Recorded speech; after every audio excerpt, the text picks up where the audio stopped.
que el título de este mensaje es la prioridad de la batalla espiritual.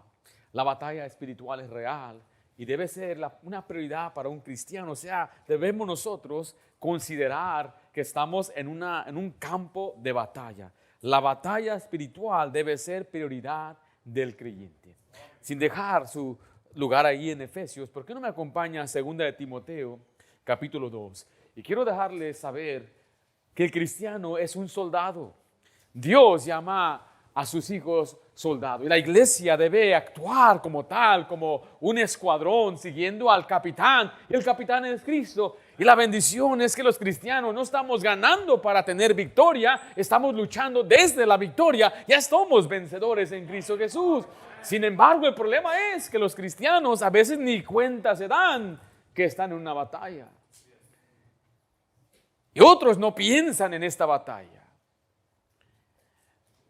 Yo a veces escucho a algunos ex soldados, han escrito libros, me encanta leer todo lo que es el ejército, porque Dios compara la vida cristiana a un ejército. Y usted sabía que hay ejércitos modernos que estudiaron la Biblia para ver cómo eran las estrategias, por ejemplo, de Josué, cómo David venció. Vemos estrategias bíblicas y todo eso es para darnos a entender que la vida cristiana es una lucha constante. Y el momento que usted creyó en Cristo, usted fue reclutado para ser un soldado. 2 Timoteo 2:4 dice: ninguno que milita se enreda en los negocios de la vida a fin de agradar, note lo que dice, aquel que lo tomó por soldado. Cuando hay guerras, hay voluntarios y hay quienes son forzados. Aquí tenemos soldados y estuvieron en el ejército, sirvieron, pero cada uno de ellos lo hicieron por voluntad. Ellos quisieron ir, aprendieron, estaban dispuestos. Por otro lado, hay quienes fueron enviados. En Estados Unidos el juez envía a muchos al ejército. Cuando hay levas, hay una guerra, mandan cartas y hacen como un sorteo y usted recibe la carta. Dicen aquí, Uncle Sam, el gobierno, tío Sam, te está reclutando y no tienes opción, tienes que ir. Muchas veces esos son los primeros que caen en batalla porque ni siquiera quieren estar ahí. Me pregunto, ¿cuántos cristianos ni cuenta se han dado que han sido tomados por soldados? Y me pregunto, ¿cuántos no quieren estar en ese campo? Mi querido hermano, no hay opción. El campo de batalla real, la Biblia describe la vida cristiana como una batalla. El creyente forma parte del ejército y esos términos militares nos muestran la seriedad, escuche, la seriedad de la vida cristiana. Decía un hombre que se llama Jocko Willink, estuvo en Fallujah hace años allá cuando inició la guerra en Estados Unidos, en Medio Oriente. Y él cuenta que él todos los días pensaba, lo que a él le motivaba más era pensar en su enemigo. Dice, mientras yo duermo, ¿qué estará haciendo mi enemigo? Dice, eso me motivaba a levantarme temprano, a entrenar, a prepararme, porque cuando me enfrente a mi enemigo, yo voy a ser más hábil que él, más fuerte que él. Y él constantemente decía, lo que a mí más me anima es mi enemigo. Ahora, al cristiano lo que más le debe animar es Jesucristo. Pero es una gran motivación también saber que hay un enemigo. Y este enemigo es real. La meta del diablo es que usted piense que es un mito, que es analogía del mal. Pero Satanás es tan real como usted y yo. Es un ser creado, pero es bien poderoso. Y él anda como león rugiente. Dios ha permitido, está desatado, pero con límites. Él tiene una correa larga a donde Dios le permita. Este enemigo busca destruir, engañar y desviar. Hay muchas analogías en la Biblia. Nos dice de las maquinaciones, de cómo él trama, cómo miente. Hay un hombre en nuestro país, se llama George Washington. George Washington fue el primer presidente de los Estados Unidos. Y él llegó a ser un general respetado como usted no se imagina. George Washington no participó del ejército de Estados Unidos. Él formó una guerrilla. Porque si usted puede ver y regresa a cómo ellos peleaban, era una forma muy absurda, en mi opinión.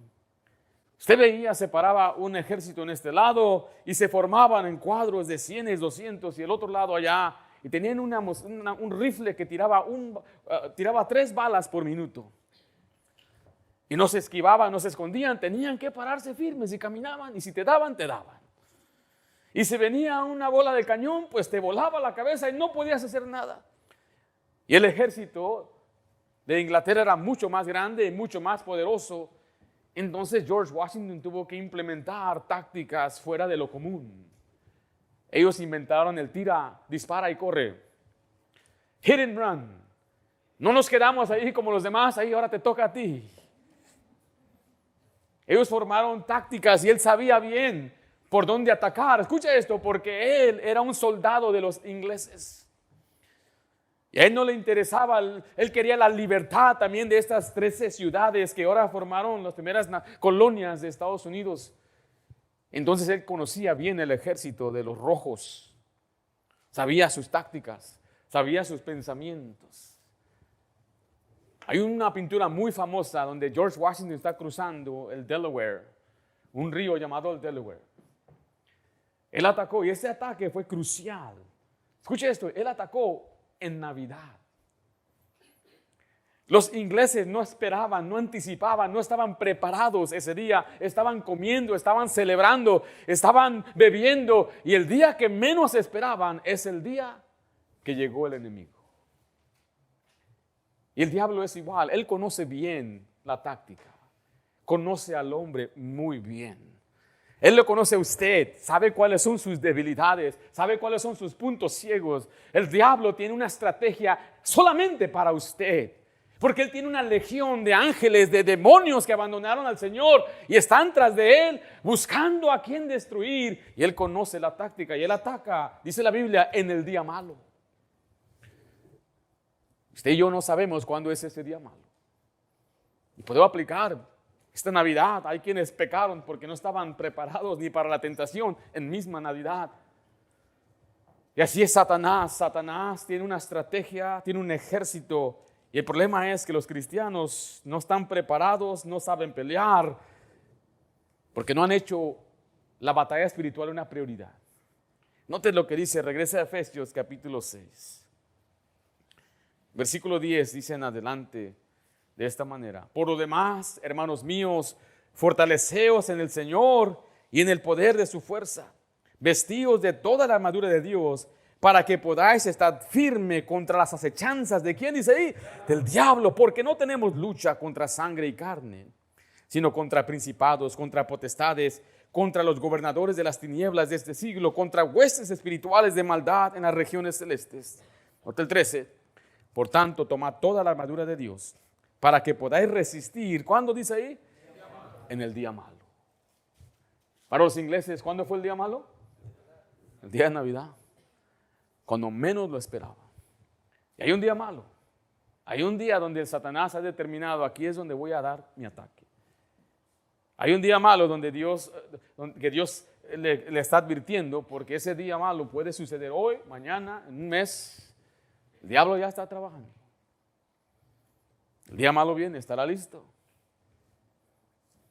Está preparado.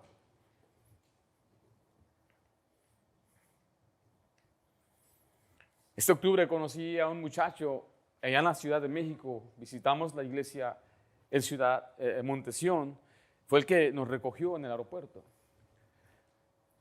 Él lleva a la iglesia aproximadamente 5 años, fue salvo en el 2020. Él dice que iba caminando y alguien le dio una invitación. Fue a la iglesia. Después del servicio se le acercó a alguien, le habló de Cristo, se bautizó y dijo: mi vida fue transformada, cambié. Dios empezó a obrar en mí. Y le pregunté: ¿a qué te dedicas? Dice: bueno, yo trabajo ahora en la iglesia. ¿Qué hacías antes? Me dijo: era un soldado. Un soldado.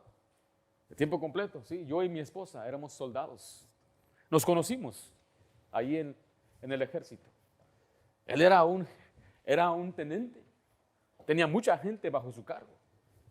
Se presentaba todos los días a las 5 y era el que entrenaba, el que regañaba, el que expulsaba. Tenía el control de la administración de ese escuadrón.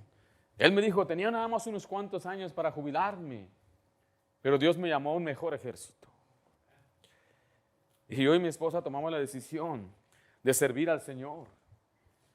terminó sus estudios apenas en este mes, en diciembre, y en junio se va a graduar del colegio bíblico. Y me llama siempre la atención hablar con hermanos que han estado en el ejército, porque representa una vida de disciplina, propósito, consagración, compromiso, honor. ¿Cuánto más debería ser entonces la vida cristiana? ¿Usted quiere ganar la batalla? Usted no es contra un hermano, es que la traigo contra fulano, es que mi esposa, no, es una batalla espiritual. No, es que esta mujer que me... No, hermano, es una batalla espiritual. No es que esto que yo con lo que yo lucho, este vicio, no, es una lucha espiritual. ¿Sí comprendemos eso? Porque mire, dentro del cristianismo vamos a ver que hay 3 maneras de enfrentar la batalla. Y va a ser el mensaje de una manera muy delineada aquí en Efesios capítulo 6. Note conmigo primeramente el que no pelea. Y el que no pelea, cae. No pelear no es, el no pelear no es neutral. Jesús mismo dijo, el que no junta con nosotros, desparrama. Si no estás en el lado de Cristo, entonces estás en contra de él. Jesús mismo dijo, almas adúlteras, aquellos que se hacen amigos del mundo, son enemigos de Dios. Hay quienes piensan, yo puedo estar en los dos lados. Como en la guerra civil aquí en Estados Unidos, hubo una guerra en los años 1800 del norte y el sur.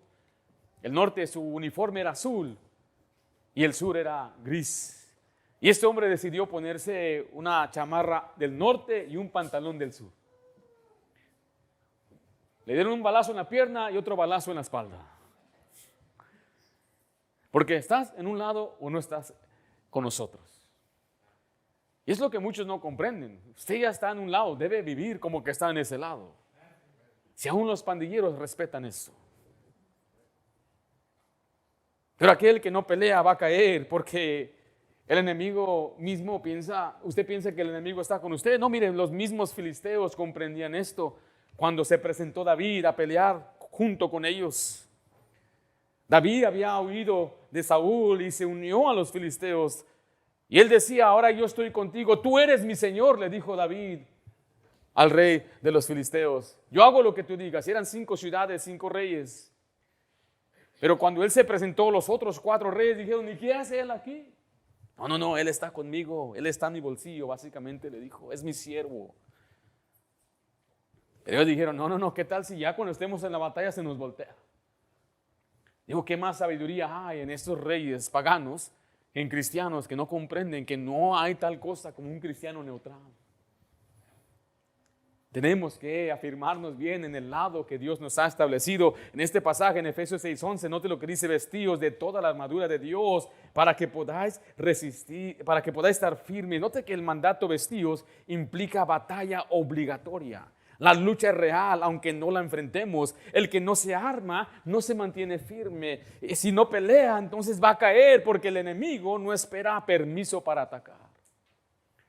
¿Qué es lo que no hace el que no pelea? No se arma, no se viste espiritualmente, no podrá sostenerse. Y vestirse es un requisito para estar en la batalla. Mire, Efesios 6:11 dice, vestidos de toda la armadura de Dios. Eso es un mandato. ¿Qué significa vestirse de la armadura de Dios? Mucha gente se confunde lo que significa eso. Déjele, doy una explicación, presten mucha atención. Vestirse de la armadura de Dios no es un acto místico, no es emocional. Es obedecer activamente lo que Dios nos manda y así provee Él una protección. Si usted ve, por ejemplo, nada más le voy a mostrar unos cuantos allí en el versículo 15, dice, estad pues firmes, ceñidos vuestros lomos. ¿Con qué dice ahí? ¿Con qué dice, hermanos? ¿Qué dice, hermanos? Con la verdad. O sea, si usted quiere proteger una parte de su vida cristiana, usted debe vivir en la verdad, hacer, andar, decir la verdad. ¿Sí me estoy explicando? ¿Sí están conmigo o no están conmigo? ¿Sí hay hombres aquí o no hay hombres aquí? ¿Está cansado? ¿Predicó todo el día? ¿Ya está su 5.º mensaje? 6º, si de una enseñanza a los líderes. No sé qué están cansados algunos de ustedes, sinceramente. Comer mucho. Ha dejado que el diablo les haga de ustedes. Ánimo, hermanos, ánimo. ¿Están conmigo o no están conmigo? No me hagan enojar porque me voy. Vestirse la armadura de Dios es hacer lo que dice aquí.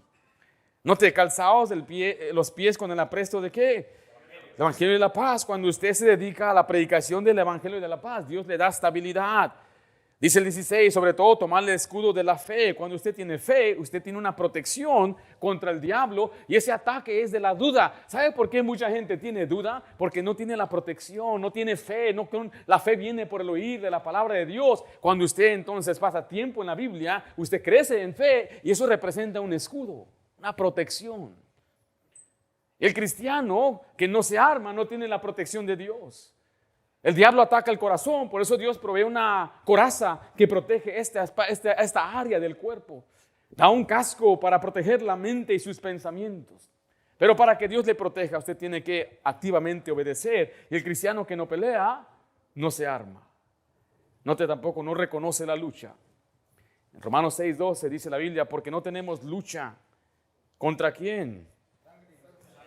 Contra sangre y carne. Si usted piensa que el conflicto es humano, usted está peleando mal. Porque la batalla no es carnal, ¿es qué? Espiritual. Vaya conmigo a 2 Corintios capítulo 2, versículo 11. Porque es ignorar al enemigo.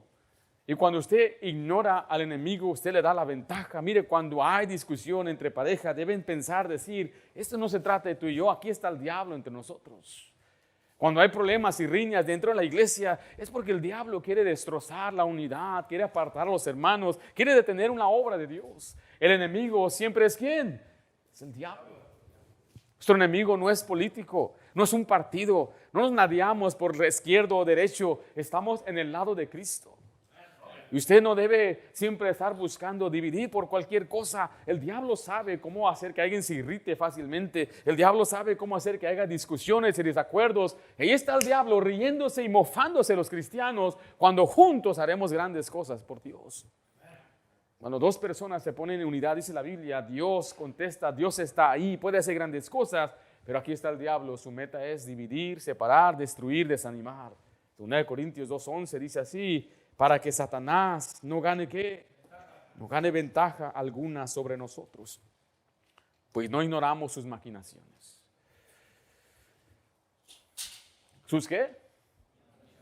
Es una maquinación, es un plan, es una artimaña, es una trampa. El diablo tiene trampas. No las ignore, aprenda a discernirlas. Cuando usted lea la Biblia, vea cómo las personas en la Biblia cayeron. Job fue atacado. Su salud fue atacada, sus finanzas fueron atacadas, mató a su familia. Todo esto nos muestra el poder del diablo. Y el diablo a veces, su obra no viene atacando de frente, viene atacando sutilmente, mintiendo, engañando. Cuando usted empiece allí, está en su teléfono y aparece algo que no debe estar mirando, allí está el diablo entrando por su teléfono. Algo que usted nunca permitiría entrar una pareja a su casa. Pero el diablo dice, es una película. Ahí usted permite que sus hijos vean lo que usted nunca permitiría en persona. Usted no permitiría a sus hijos estar ahí donde la gente está borracha, pero está permitiendo verlo. Es la forma que el diablo ha entrado en muchos casos de la gente. Cómo empieza a desviar y a desanimar. Había un predicador de antaño que él se enojaba tanto con el diablo. Era en aquel tiempo cuando había tinta y ¿cómo le llaman feather? Una pluma, y escribían con plumas. Sí, y un día se enojó con el diablo y lo aventó a la pared. El diablo ni estaba ahí, pero él estaba tan seguro que el diablo está aquí y así debe ser nuestra convicción. Decía Billy Sunday, si el diablo estuviera aquí, le doy los 3 rounds más rápido de su vida. Ese diablo maldito me cae mal, quisiera yo si pudiera pisotearlo, escupirlo y morderlo, y si no tengo dientes, era hasta con las encías lo hago algo. En vez de enojarse con el hermano, enójese con el diablo. En vez de enojarse con la política, enójese con el diablo. Él es el verdadero enemigo. ¿Es real o no es real, pues? No sé, no estoy seguro que estamos convencidos. ¿Es real o no es real? Es real el diablo. Y el diablo no se compadece de sus hijos. Le he dicho muchas veces. Aquí veo a Joel. Joel, ¿cuántos años tienes? Me gusta cómo hablan con sus dedos. ¿Puedo agarrar a Joel, hermano? Ven, Joel. Come on, let's go. Come on. No tengo varones, pero sé cómo jugar con ellos. Miren nomás qué tremendo muchacho. ¿Qué podrá hacer este niño un día? No, tú espérate aquí, así. ¿Qué podrá hacer un día este niño? ¿Podrá ser un siervo de Dios? ¿Podrá ser un día un hombre de familia? ¿Podrá llegar a ser un pastor? Un misionero. El que se queda con la iglesia que Dios nos dé. Es posible. ¿Qué no puede hacer Dios? Hay gran potencial. El diablo también sabe. Él dice, yo sé el potencial que él tiene para el mal. Un futuro borracho. Un futuro callejero. Pero mire, lo vemos, no, ¿cómo puede ser? Mira nomás, mira para allá. Como soldado. ¿No te enseñaron en tu casa? ¿No te enseñó tu papá? You're a soldier, come on, salute. Y puede que un día, es una suposición, vengan y ataquen y lo vean a él. Y el enemigo lo va a ver y va a decir, es un niño. Y lo va a dejar. Pero el diablo no es así. El diablo no se compadece en nada, no tiene compasión. Y aunque lo vea llorando y afligiendo, no le interesa. Comprenda esto, mi querido hermano, no le importa. No le interesa el dolor que le pueda causar a su hijo, a sus padres, a quien sea, porque lo único que él quiere hacer es destruir toda la creación de Dios, incluyendo a niños como él. ¿Sí comprendemos eso, hermanos? You can go back. Puede regresar. Ten cuidado. Hay una pareja aquí. Una pareja bien guapa que Dios ha... Dios no le interesa esta pareja, al diablo, pero no le interesa esta pareja. No le importa si yo le rompo el corazón a ella. No le importa si estamos en desacuerdo. No le importa si hay un enfriamiento en nuestro hogar, que ya nos convertimos en simplemente compañeros de habitación. Al diablo no le interesa. ¿Sí me estoy explicando, hermanos? Gracias, hermano. Hay algunos que no han comprendido esto porque dicen, hermano, yo puedo aguantar, quizá usted padre, pero su matrimonio, sus hijos, no reconoce la lucha. No reconoce. Por eso no pelea, por eso no lucha y por eso no resiste. En Santiago 4:7 se nos manda a resistir al diablo. Someteos pues a Dios, resistir al diablo y huirá de vosotros. No se nos manda a huir del diablo. ¿Se nos manda a qué? A resistir al diablo. La palabra resistir significa pararse firme y no moverse. Ahí viene, y es como un patán que dice, ¿te mueves o te muevo? Y usted se mantiene firme en el Señor. Y entonces él después se da la vuelta y huye. Lo que hace el diablo es lo que hizo el diablo con Jesús. No pudo con él y tuvo que huir. Dice la Biblia, mayor es el que está en mí que el que está en el mundo. Por eso no tenemos temor al diablo, no malentiendan, no peleamos con el diablo personalmente, es con la armadura de Dios, con el poder de Dios, pero sí se nos manda a resistir. 1 Pedro 5:9 se nos enseña cómo se resiste al diablo.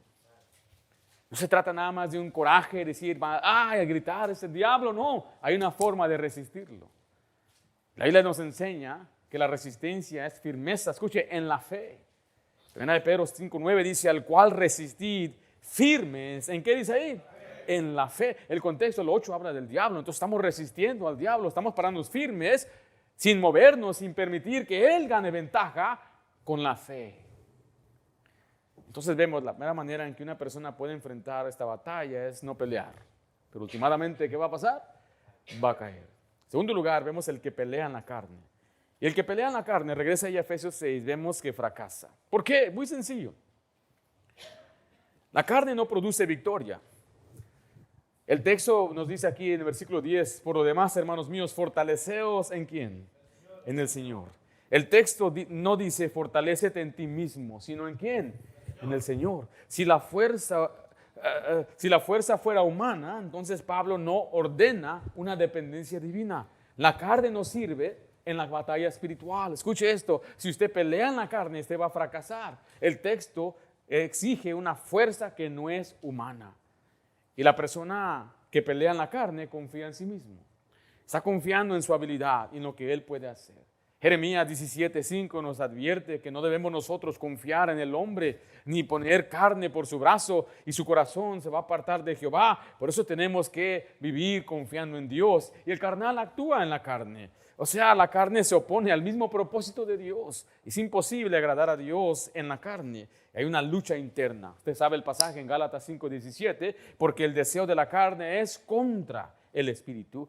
Y dice la Biblia que se oponen entre sí para que no hagáis lo que queréis. No pueden ustedes vivir una vida carnal y tener victoria en Cristo. No puede estar mirando cosas sucias y después tener victoria en Cristo. No puede andar usted viviendo en pecado, en vicio, robando, mintiendo, maltratando, expresando esa ira y su enojo y ser una persona llena de amargura y pensar que va a tener victoria. Eso es luchar en la carne, decir, ahora voy a cambiar. No, es espiritual. Escuchen, es una batalla espiritual. Las fuerzas son espirituales. ¿Usted sabe por qué los aztecas cayeron ante un ejército más pequeño que ellos? Cuando los aztecas se enfrentaron a los conquistadores, escuchen, no perdieron porque eran menos, sino porque enfrentaron una guerra con herramientas inferiores contra un enemigo mejor equipado. Escuche, los españoles tenían armas de fuego en lugar de lanzas.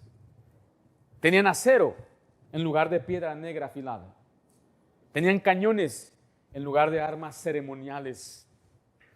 Tenían caballos, tácticas militares y disciplina en la batalla. Los aztecas tenían valor, tenían número, conocían bien el territorio y tenían tradición de guerra. Eran guerreros. Cuando peleaban entre ellos en esas regiones con otras tribus, pues eran campeones. Pero cuando llegó un ejército más pequeño, con mejores armas, los doblegaron. Y así pasó también en todas estas regiones de Sudamérica, Centroamérica, México y Estados Unidos. Los que llegaron de allá, de Francia, Inglaterra y España, venían con mejores armas. Sucedió igual con muchas aldeas en China. Ellos tenían el arte del combate, del kung fu y pelear con artes y con espadas, y llegaron las armas de fuego y eliminaron a todos. Es exactamente lo que es para el cristiano que se quiere enfrentar con el diablo en la carne. El diablo tiene un poder que es superior al de la carne. Usted necesita enfrentarle con el poder del Espíritu Santo. La persona que pelea en la carne confía en sí mismo, actúa en la carne y últimamente pierde la batalla. 2 Corintios 10, vaya conmigo allá, por favor. Armas humanas no funcionan en guerra espiritual. ¿Sabe qué es una arma humana? Una arma humana es tratar de racionalizar las cosas. Y ahí viene mucho de lo que se llama consejería de salud mental y la psicología. Son ideas humanas. Es la forma humana de poder solucionar los problemas de la depresión. Hay gente que después busca tratamientos y píldoras para ayudarles con su ansiedad y su dolor y todo eso. Esas son armas terrenales. Cuando todo esto es un asunto espiritual. Escuche eso lo que le estoy diciendo. Aparte de que usted vaya y se revise y le diga, usted tiene un imbalance hormonal, entonces lo demás ya se trata de algo espiritual. Tengo mucho cuidado en decir esto, pero sí hay personas que yo sé que por una cirugía o algo hay un desbalance y eso le causa muchos problemas físicos. Pero la mayoría de los cristianos, de nosotros, no es por eso. Es porque es una lucha espiritual. La depresión y la soledad es una lucha espiritual. La tristeza, la falta de gozo, la falta de paz, llenarnos de ansiedad. Porque usted va al médico y le dice, no tienes nada. Le chequean, le hacen cardiogramas, chequean su pulso, su corazón y le dicen, no tienes nada. ¿Sabe cómo es eso? Porque eso me dijeron a mí, no tienes nada. Y me pusieron por todo el cuerpo y me inyectaron y todo, pasé todo un día entero yo tuve que darme cuenta, mi problema es que yo tengo. No estoy diciendo que todo es igual, pero el mío era falta de fe en Dios. Ese era el mío. Falta de paz. Es una lucha espiritual. 2 Corintios 10:3 dice, pues aunque andamos en la carne, no militamos según la carne. Porque las armas de nuestra milicia no son carnales, sino poderosas en Dios. Mire, para la destrucción de qué fortaleza. Esta fortaleza, mire, representa un castillo que el diablo ha formado aún en su propia mente. Y usted está convencido de algo que no es real. Por eso la gente se hunde más en su depresión. Yo he hablado más acerca de la mente en la iglesia y aquí es la batalla principal, es la mente. La fortaleza representa un castillo que es difícil de penetrar. Son ideas, ideologías que el diablo ha puesto en su corazón. Hay por ejemplo, quizás hombres que desconfían de las mujeres. Dice, todas son igual, o viceversa. O dicen, me abandonaron y me dejaron, y así es, así son todos. Y empiezan a formar ideas y fortalezas. Quizás fueron dañados por sus padres y ahora cargan esa culpa, son fortalezas. Algo que el diablo ha hecho para encerrarle a usted en una cárcel. Le doy un ejemplo sencillo. Una competencia de sandías. Me tocó a mí participar. Y es acabarse la sandía lo más pronto que puedas. Entre dos nos dieron la mitad de una sandía. Y después de perder, me dio un asco. Y pues no voy a ser explícito en lo que voy a decir, ya sabe lo que puede pasar.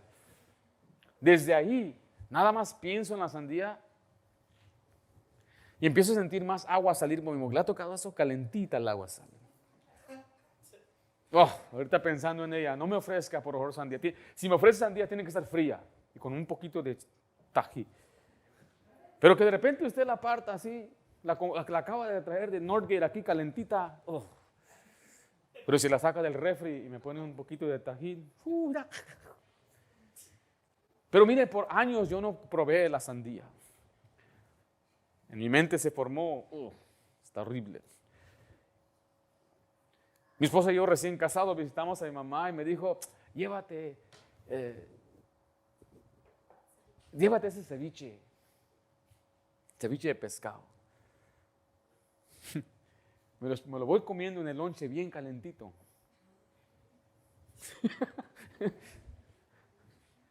Bajé a seguir trabajando y me mira mi supervisora y me dice, ¿qué tienes? Ahora, ella era asiática, era coreana. Me dijo, te ves bien amarillo.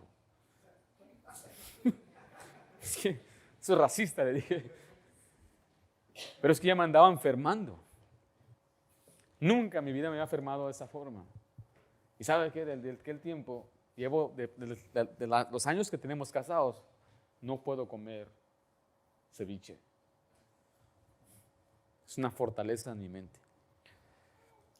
Muchos dicen, Dios a mí no me puede usar. Es una fortaleza. Yo soy inservible. Es una fortaleza que el diablo ha puesto. Es que mi pasado es una fortaleza que el diablo ha puesto. Es que mi crianza, es que yo hice esto, aquello, es una fortaleza que el diablo ha puesto. Donde Dios le dice, todas las cosas son nuevas, yo te recibo, te perdono, te restauro, pero dice, no puedo, porque está mirando lo que Dios ya perdonó. Es una fortaleza y es donde el diablo tiene a muchos cristianos que pueden tener un gran potencial para alcanzar a mucha gente, enseñar, influir, pero ahí está esa fortaleza. Yo les he contado acerca de los elefantes. Un elefante pequeño, dice que está chiquito, le ponen una grieta en su pierna, lo amarran al piso y ahí está el triste elefante jalando y jalando por meses hasta que finalmente acepta, dice, jamás me voy a mover de aquí. Y después lo que hacen es quitan el lazo, le dejan la grieta y así lo controlan. Pesa 4,000 libras y ahí con esa grieta no se mueve porque en su mente dice, no puedo salirme. Y así el diablo tiene algunos muy encerrados. Ese pasaje es poderoso cuando habla de librarnos, de destruir fortalezas, llevando todo el pensamiento cautivo a Cristo Jesús. Dios te puede usar, Dios te quiere usar, a pesar de su pasado, a pesar de lo que haya hecho, a pesar de lo que le hayan hecho, Dios le quiere y puede usar. Hay gente en la Biblia, Jefté, hijo de una ramera. Usted puede ver a Ahor, un hombre zurdo, por si en la Biblia el zurdo era algo negativo. Puede ver a homicidas como Moisés. Puede ver a David, un hombre que a pesar de cometer adulterio, Dios lo usó para preparar la construcción del templo. Dios ha usado a pura gente que llena de defectos. No hay nadie en la Biblia sin defecto excepto Jesús. Y Dios ha usado a todos. Ya quite esa fortaleza, empieza a luchar en el espíritu y diga, Señor, ya estoy listo para servirte. El que no pelea cae, el que pelea en la carne fracasa. Y número 3 y último, esa es la meta, el que pelea en el Señor permanece. Es una lucha espiritual, mi hermano. Usted quiere permanecer firmes, usted tiene que pelear como Dios diseñó su batalla. Ahí en Efesios capítulo 6, note lo que dice la Biblia en el versículo 13. Por tanto, tomad toda la armadura de Dios. Esta es la provisión divina para la resistencia. Dice, para que podáis estar firmes en el día malo. Note, y habiendo acabado todo, ¿qué dice? Estar firmes. Ese es el resultado asegurado cuando usted pelea correctamente. La firmeza no viene de la personalidad. Es que este hermano es así, no, viene de la obediencia. Si pelean el Señor, permanece, pero el texto lo conecta con firmeza, resistencia y estabilidad. Note conmigo, se arma de Dios. Ya hablamos un poco acerca de la armadura en Efesios 6:13. Por tanto, tomad toda la armadura de Dios. Esa es la obediencia. En Salmo 18:32 se lo voy a leer. Dice, Dios es el que me ciñe de poder y quien hace perfecto mi camino. ¿Qué hace el hombre que resiste, que está firme? Se arma de Dios. Pero también resiste en el día malo. La resistencia se demuestra cuando la fuerza humana se termina. Y el día malo va a llegar. Y Dios nos prepara para enfrentarlo. ¿Qué hace Dios alcanzado? Esfuerza. Vaya a Isaías 40:29, si ya se olvidó de este pasaje. Isaías 40:29.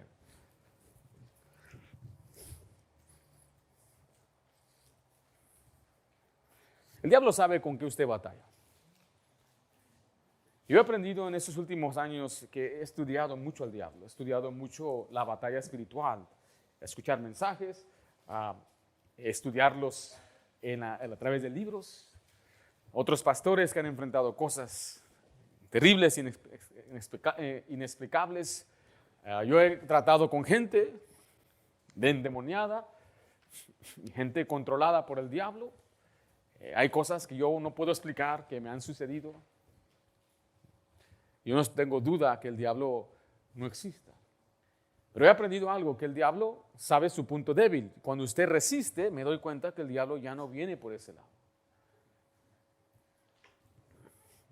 No vayan a entender lo que le voy a decir. Hace años, tengo 23 años, 22 años, estaba por casarme con mi esposa. Y lo que más necesitaba, y con lo que yo más batallaba era con fe. Que Dios me provea. Ya pusimos la fecha, hermana Esther. Y yo no ganaba suficiente ni para un apartamento de $500. Mi papá me dijo, ¿dónde vas a vivir? Yo le decía, por fe. Sí, tienes fe, pero lo que no tienes feria. Yo no sé, yo me puse a orar y decía, ¿qué voy a hacer ahora? Porque ya está la fecha. Yo era un cajero, me pagaban 13 la hora en aquel tiempo. Pero después de que, si eres un soltero, te quitan como $500 cada cheque.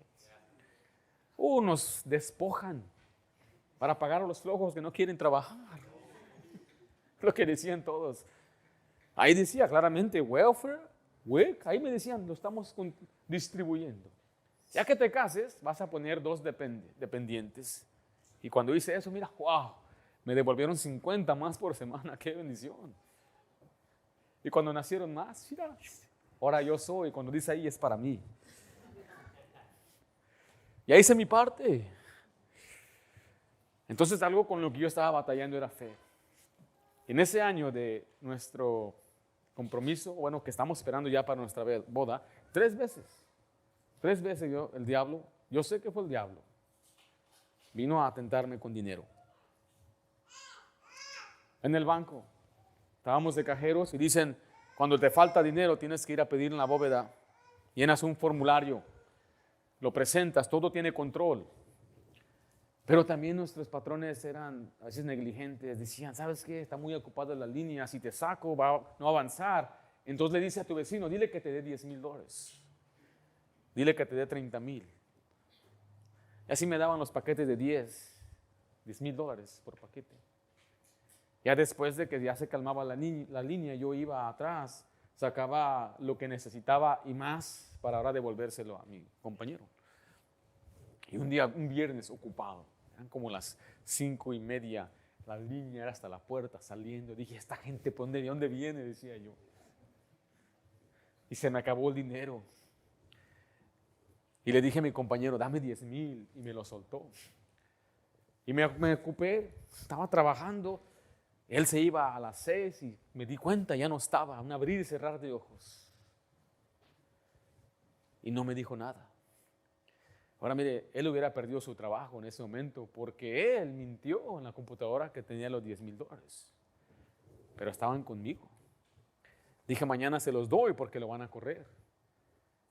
Pasaron 5 días, nunca me dijo nada. Si el diablo dijo, ahí está la bendición de Dios, Ringo. Te vas a casar, no tienes dinero, ahí está, mira, Dios te ha proveído. El diablo así, lo sentía claro, como que estaba enfrente de mí diciendo, mira nada más qué bueno es Dios. Te lo devolví. Salí a otro trabajo que tenía, me manda mi patrón a reciclar. Me dice, calculo son $600. Cuando voy, son $1,200. Y me dijo la señora, me equivoqué, aquí están 2 recibos, 600 cada uno. Imagínense. O sea, por eso le estoy diciendo, esto era, dije, maldito diablo.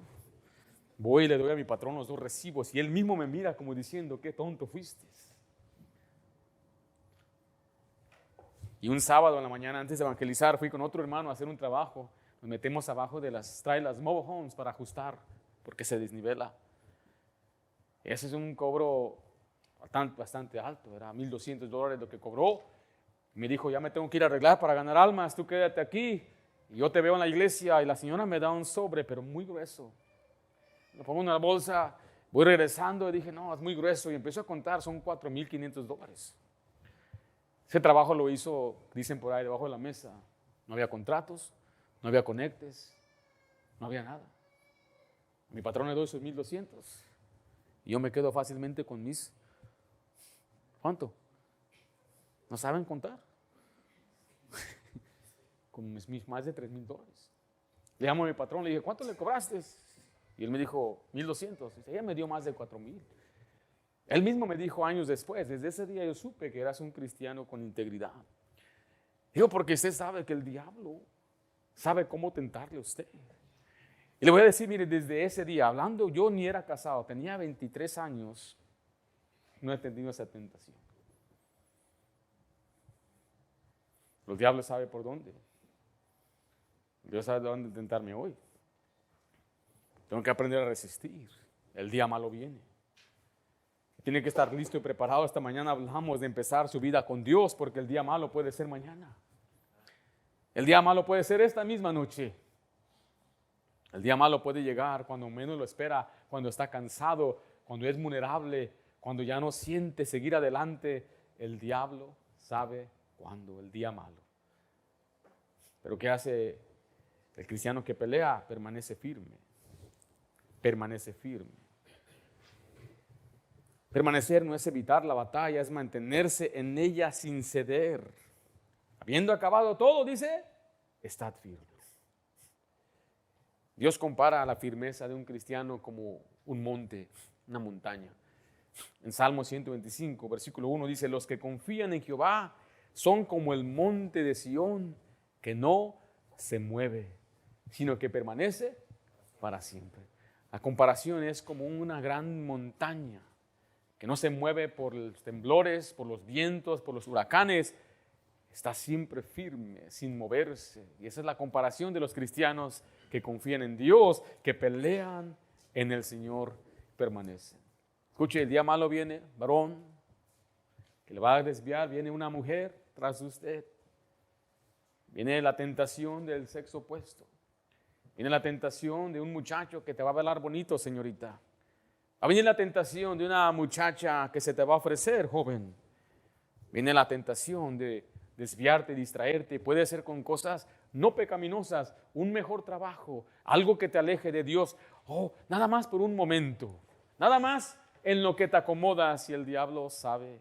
Empiezas a enfriarte, empiezas a desviarte. Ya estás ahora sí sin defensa, sin protección, alejados del rebaño y alejados de tu pastor. Y ahora sí viene una tentación más fuerte y más fuerte. No nacimos ayer. Conocemos esto. Yo soy un pastor. Yo deseo lo mejor para usted. Porque a veces escucho opiniones contrarias a lo que dice la Biblia. Y esto parece lógico. El diablo siempre ofrece algo mejor. Aquí viene el diablo a decirte, dame tu viña. Te voy a dar una mejor. Digo a los jóvenes, cuando vengan a pedirte esa viña, dile, un día voy a dar esa viña, pero no a ti. Un día voy a dar mi virginidad, pero no a ti. Un día voy a entregar mi cuerpo en santo matrimonio, pero hoy no te voy a dar mi cuerpo, le pertenece a Dios. Un día se lo voy a entregar a la pareja que Dios tiene para mí. Ese es el anhelo de cada pastor para los miembros de su iglesia. Pero es una decisión que usted debe tomar. Resistir en el día malo. La prioridad de la batalla. El que no pelea, cae. El que pelea en la carne, fracasa. Pero el que pelea en el Señor, permanece. ¿Anhela usted permanecer firme? Ser cristiano por años y décadas y un día mirar hacia atrás y ver todo lo que Dios pudo lograr con usted. Para su gloria de Él, obviamente. Pero para eso hay que mantenernos firmes. ¿Anhela tener hijos fieles? Usted necesita ser un cristiano firme.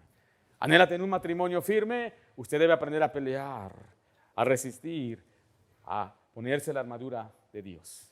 Que esta sea una prioridad en 2026. Pelear la batalla espiritual.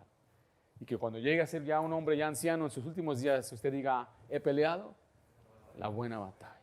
He acabado la carrera, he guardado la fe.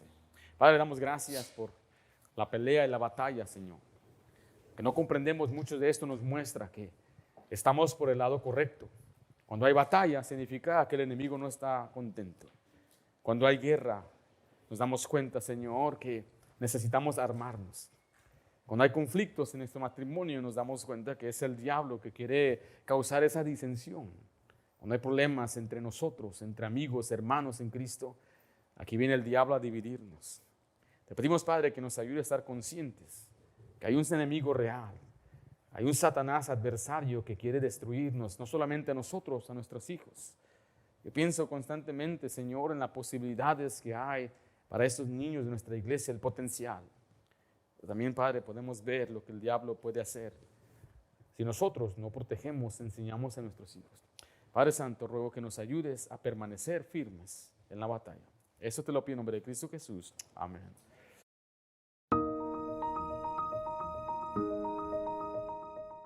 Gracias por escuchar los mensajes de la Iglesia Bautista de Santa Ana. Esperamos que la predicación haya sido bendición para su vida. Y si es así, comparta este mensaje con otra persona. Si es su primera vez, queremos darle gracias por honrarnos con su presencia y por ser nuestros invitados. Como iglesia queremos proveerle oportunidades para crecer. En los siguientes momentos estaremos anunciando los próximos eventos. Le invitamos a que planee su calendario con nosotros. Así que sea partícipe del horario de nuestra iglesia. Fortalezca su fe por medio de la predicación y la enseñanza los domingos a las 10 de la mañana. Crezca en el conocimiento de la palabra de Dios y aprenda cómo aplicarla a su vida diaria los domingos a las 6 de la tarde. Acompáñenos los miércoles a las 7 para nuestro estudio bíblico, donde estamos estudiando la Biblia versículo por versículo del libro de Hechos. Para ponerse al día con nuestro estudio, vaya a nuestro canal de YouTube y vea los sermones anteriores. Jóvenes, acompáñenos los viernes a las 7 de la tarde para nuestro servicio juvenil. Para más información sobre nuestra iglesia y los eventos del año, visítenos en la web en santaanabaptist.org y planee su calendario con nosotros.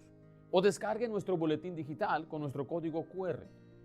También visítenos en YouTube, Facebook para ver los mensajes de nuestra iglesia o escúchenos en Spotify. Todos los mensajes son grabados y subidos a nuestro canal, Iglesia Bautista de Santa Ana. Si se perdió un servicio, no se pierda el mensaje. Gracias por estar con nosotros el día de hoy. Y si es su primera vez, le queremos decir que no queremos algo de parte de usted, sino más bien queremos algo para usted. Que su vida sea bendecida por medio de Cristo y su palabra. Dios les bendiga y tengan un buen día en la Iglesia Bautista de Santa Ana.